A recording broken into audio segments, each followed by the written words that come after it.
তোমাকে অনেক কথা বলার ছিল। কেন বলা হয়নি জানো? কারণ তুমি শুনতে চাওনি বলে। তুমি তো এমন ছিলে না। দুজনের ভালোবাসায় আস্তে আস্তে গড়ে উঠেছিল আমাদের সংসার। তবে কি এমন হলো সব কিছু ফেলে রেখে চলে গেলে? আমার মায়া যে তুমি এত তাড়াতাড়ি কাটিয়ে উঠতে পারবে জানা ছিল না। আচ্ছা, বলতে পারো কোথায় কোন ডাকবাক্সে দিলে তোমার কাছে পৌঁছবে আমার দেয়া চিঠি?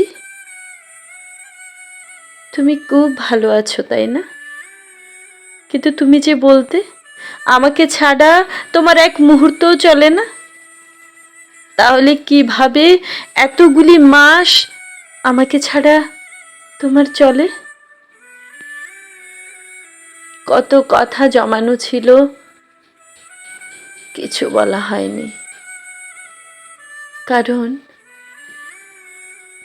তুমি শুনতে চাওনি।